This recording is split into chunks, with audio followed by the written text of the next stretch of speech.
തന്നെ പൂക്കളൊക്കെ ഇടിയുണ്ട്. അപ്പം ഞാൻ ഇട്ട് കഴിഞ്ഞിട്ട് ഒരു വാക്കിയപ്പോൾ ഇച്ചക്കൂടെ അതിൻ്റെ പുറത്ത് കൊണ്ടത് വേറെ കുറച്ചും കൂടി വെക്കുകയുണ്ട്, അല്ലെങ്കിൽ ഭയങ്കര വഴക്കായിരിക്കും.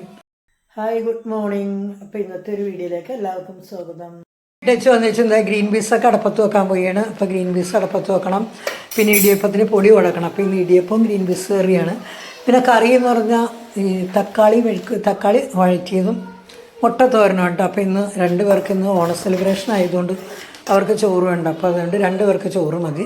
അപ്പോൾ അതൊക്കെ റെഡിയാക്കണം. അപ്പോൾ എല്ലാം ഒരു ഇതൊക്കെ റെഡിയാക്കി വെച്ചിട്ട് ഞാൻ പൂക്കളം ഇടാൻ വേണ്ടി വീണ്ടും ഓടിയൊക്കെയാണ്. ഇപ്പോൾ ഇച്ചക്കൂട്ടൻ അവിടെ നിൽക്കുകയാണ്. ഇച്ചക്കൂട്ടൻ നിന്നുകൊണ്ട് ഞാനിങ്ങനെ പോകുന്നത്. ഇച്ചക്കൂട്ടൻ ഇനിയും കുറച്ചും കൂടി ഇടണമെന്നും പറഞ്ഞ് ഇപ്പോൾ ചെമ്പരത്തി പൂവൊക്കെ പറിച്ചിട്ടുണ്ട്. അപ്പോൾ അതൊക്കെ ഒന്നും കൂടി വട്ടത്തിലൊക്കെ ഇട്ട് വെക്കണം. അതിൻ്റെ അടുത്ത് വീണ്ടും അടുക്കളയിട്ട് ഓടി വന്നിട്ട് ഇട്ടൊക്കെ കഴിഞ്ഞിട്ട് ഇനി മുട്ടത്തോരൻ ഉണ്ടാക്കിയിട്ടുണ്ട്. മുട്ടത്തോരനൊക്കെ ഉണ്ടാക്കി ഈ പാത്രത്തിലാക്കണം ചോറൊക്കെ. ഇപ്പോൾ 2 പേർക്ക് പോകണ്ട, 2 പേർക്ക് കൊണ്ടുപോകണമെന്ന് പറഞ്ഞില്ല. അതുതന്നെ 2 പാത്രത്തിലും ആക്കിയത്. 5 ആദ്യം പോകാൻ വേണ്ടിയിട്ട്. അപ്പോൾ 5 കഴിച്ച് ഇറങ്ങണേ.